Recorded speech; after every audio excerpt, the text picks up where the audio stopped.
हम फिर एक महापुरुष का स्मरण करें। एक ओरछा क्षेत्र में एक गांव है बराना,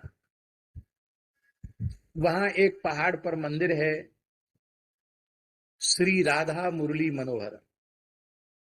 बहुत प्राचीन ठाकुर जी हैं। वहां हमारे पूज्य गुरुदेव, पहाड़ पर बहुत अच्छा लगता था, वहां पर बहुत विशाल तालाब है और हम समझते 10-15 किलोमीटर के क्षेत्र में फैला हुआ तालाब, बहुत विशाल तालाब। तो वहां महाराज जी रहते थे। हम भी हमको उनके साथ रहने का सौभाग्य मिलता था। 15-15 दिन, 20-20 दिन तक महाराज जी वहां रह जाते, महीना महीना भर भी रह जाते, एकदम शांत एकांत। वहां एक पुजारी जी थे,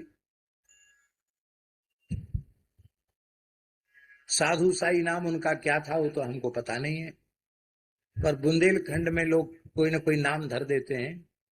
तो छोटे कद के थे वो महात्मा, तो उनको लोग कहते, ब्राह्मण देवता थे, महात्मा थे, तो उनको लोग कहते थे हलकाई महाराज। कहते थे हलकाई महाराज। हल्के थे, छोटे थे, छोटे कद के थे, उसमें भी कमर झुक गई थी, बूढ़े थे। उनका नाम था हलकाई महाराज। इतने पूरे पहाड़ की सैकड़ों सीढ़ी उतर के नीचे जाना, तालाब में स्नान करना, कलश मांझ कर वहां से जल भर के लाना, भगवान की पूरी सेवा अपने हाथ से करना। केवल सफाई के लिए एक सेवक रहता था, बर्तन वर्तन मांजने, बाकी सारी सेवा भगवान की रसोई स्वयं बनाते थे और कोई 56 भोग नहीं बनाते थे।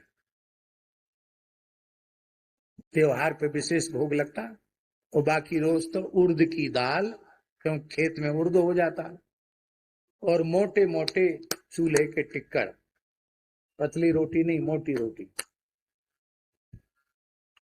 और एक आध सब्जी, थोड़ा सा भात, ये भोग लगता। अरे हमने महाराज जी से पूछा कि महाराज जी, मूंग की दाल और रोटी तो अनेक जगह खाते हैं, उड़द की दाल और रोटी भी खाते हैं, लेकिन यहां जैसा स्वाद कहीं क्यों नहीं आता है? हमने एक बार पूछा महाराज जी से, तो बिल्कुल सच्ची बात है ब्रह्मचारी जी, आज तक न तो वैसी उड़द की दाल हमने पाई, ना आज तक वैसी रोटी। आप कहेंगे कि आप रोटी दाल नहीं खाते हो, क्या खाते हैं? वही तो खाते हैं, लेकिन वैसा स्वाद नहीं आया। तो हमने महाराज जी से पूछा, महाराज इसमें ये क्या डाल देते हैं, ऐसा इतना स्वाद कैसे आता है? महाराज जी ने कहा, पंडित जी आप इनके भाव को नहीं देते हो। ये किस भाव से ठाकुर जी की सेवा करते हैं और कितनी पवित्रता से, कितने भाव से रसोई बनाते हैं, फिर थाल सजा कर ले जाते हैं और भगवान को भोग रखने के बाद फिर बाहर बैठकर कितने भाव विवल हो जाते हैं, आंख मूंद कर बैठे रहते हैं। बोले ये पदार्थ का स्वाद नहीं है पंडित जी, राधा मुरली मनोहर के अधर सुधा का स्वाद है इसमें, अधर सुधा का स्वाद। तो भगवान के लिए जब नैवेद्य बना, पाक सिद्ध किया जाएगा और भगवान को भोग लगाया जाएगा, तो उसमें भगवान के अधरामृत का स्वाद आएगा। इसलिए इस भाव से रसोई बनानी, इसी भाव से भगवान को भोग लगाना, और जब पाने बैठना तो इसी भाव से पाना। इसमें ठाकुर जी का अधरामृत मिला हुआ है। कितनी दुर्लभ वस्तु है ब्रह्मचारी जी, है?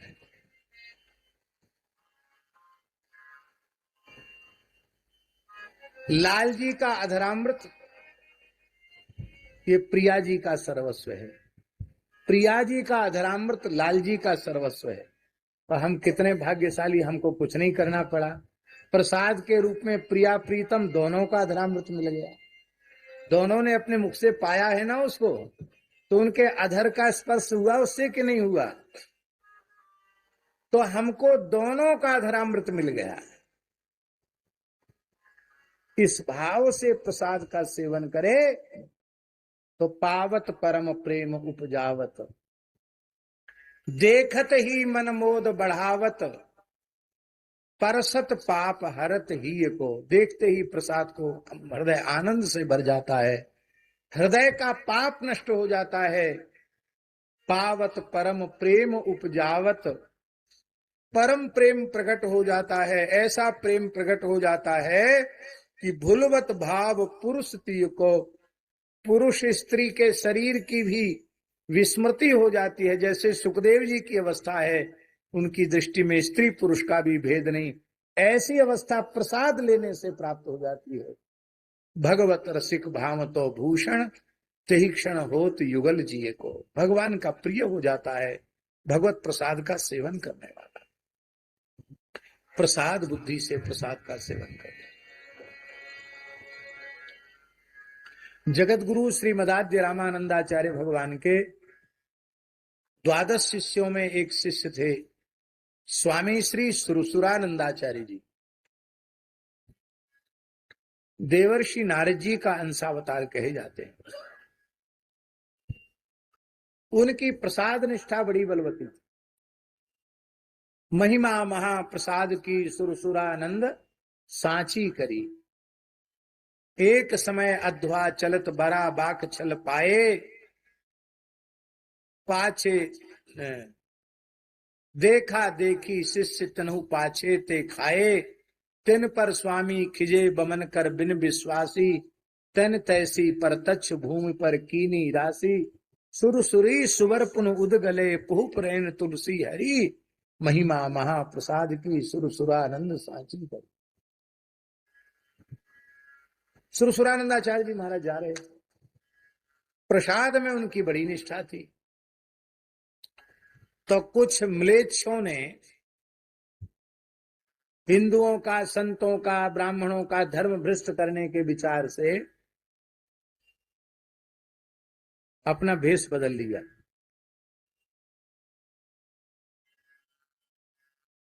मुड़ मुड़ा लिया, तिलक लगा ली, माला पहन ली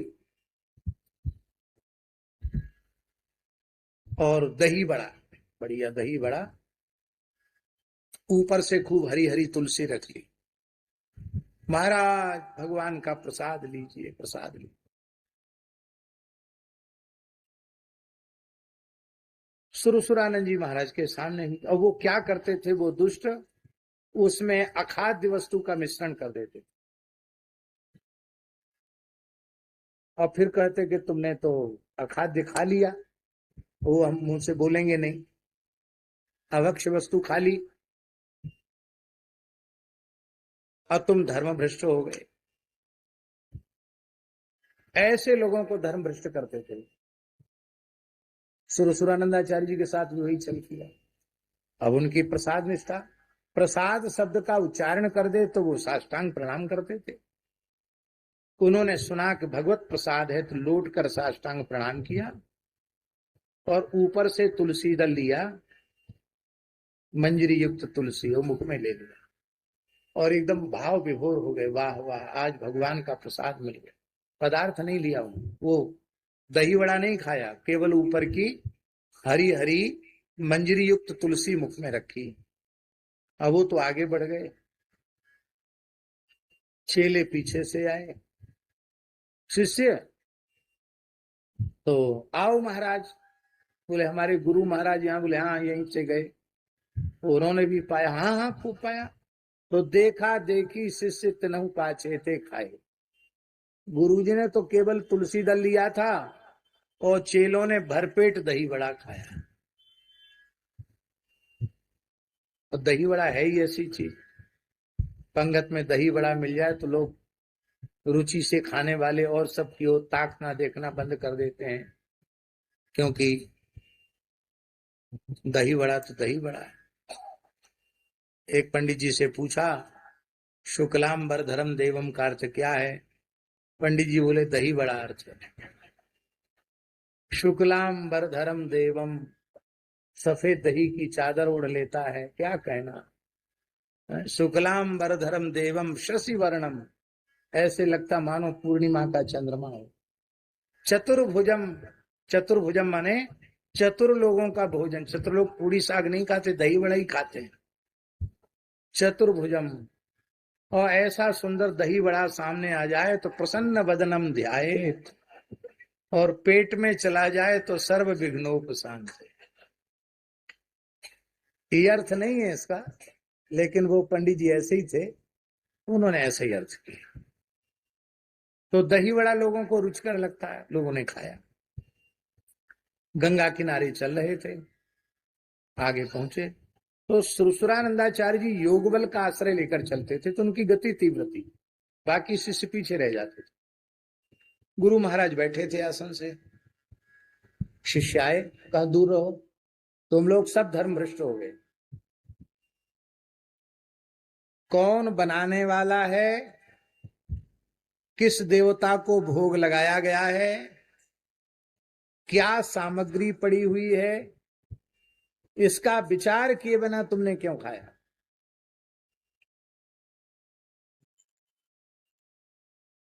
अब ये तो बेचारे डर के मारे नहीं कह पाए कि आपने भी तो खाया, ये नहीं कह पाए, लेकिन सब मर्यादित थे, सब चुप हो गए।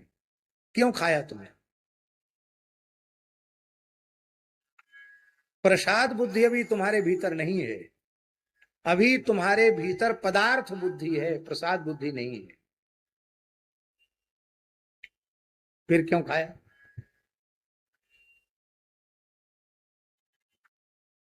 बमन करो, गंगा जल पियो, गंगा जी तो तट था ही, गंगा जी का जल पियो, और कुंजल करो। कुंजल करके सब उगलवाया, बमन किया, तो उसमें मांस के टुकड़े निकले। अब तो वे सब सन्यासी थे, वो सब आत्मग्लानि से भर गए, बोले रे राम राम राम राम, इतना बड़ा पाप हो गया, अब क्या होगा?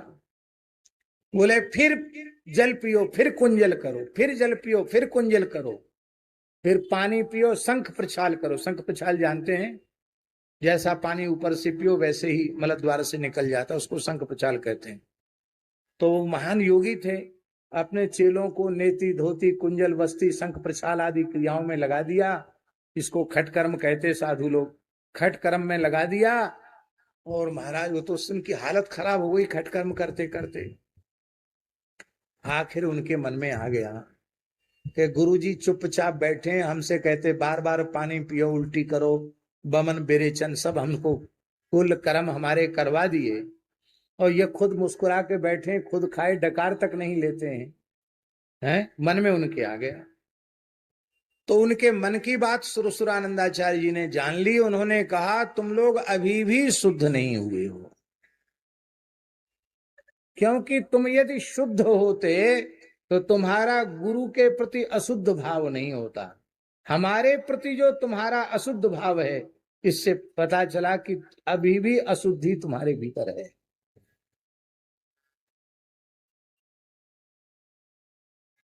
तुमने जो खाया था तुमने उल्टी कर दिया, अब हमने खाया था हम उसको उल्टी कर रहे हैं। अब देखिए, खाया गया था सवेरे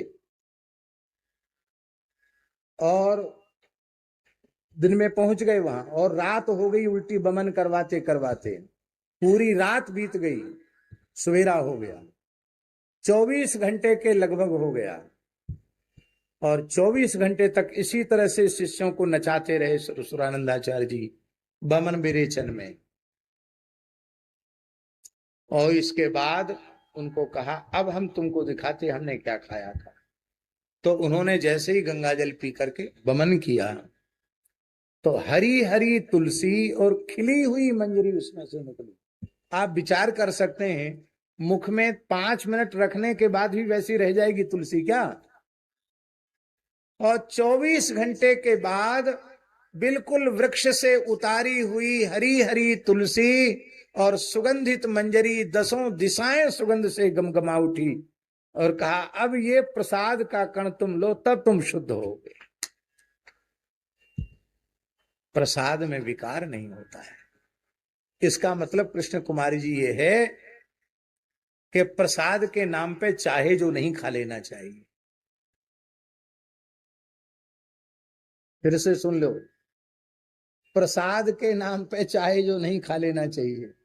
बनाने वाला कौन है, कैसे बनाया, किस भावना से बनाया, ग्राह्य अग्राह्य है कि नहीं, विधि पूर्वक पवित्रता पूर्वक भगवान की रसोई तैयार होगी और भाव पूर्वक भगवान को निवेदित किया जाएगा। भगवान जब उसे अंगीकार कर लेंगे तब वह प्रसाद होगा। आज सब जगह बाजार के घी का प्रयोग हो रहा है। बाजार का घी विश्वसनीय है क्या?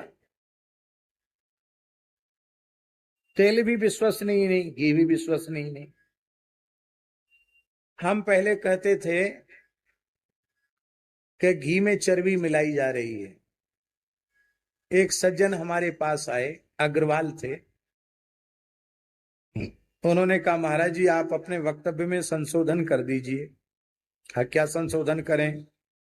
बोले महाराज अब इतनी अच्छी तकनीक आ गई है कि चर्बी ही घी बन जाती है। अच्छा, बोले आप कहो तो हम आपके सामने बना के दिखा सकते हैं। चर्बी मंगा के एक एसेंस डाला जाता है, वो चर्बी की बदबू चली जाती है, फिर घी का एसेंस डालते हैं, एक केमिकल डालने से उसकी बदबू चली जाती है, दुर्गंध चली जाती है, और जब घी का एसेंस डालते हैं वो पूरा का पूरा घी बन जाता है। तो जिन भगवान ने विप्रधेनु सुरसंत हित लीन मनुज अवतार, वो भगवान चर्बी मिश्रित घी वाली रसोई भोग लगाएंगे? वो सिंथेटिक बाजार के दूध का और बाजार के सपरेटा वाले दही का भोग लगाएंगे जिसमें किस किस ने स्पर्श किया है? फिर जब भगवान ने उस पदार्थ को ग्रहण ही नहीं किया तो भगवत प्रसाद कहां से हुआ?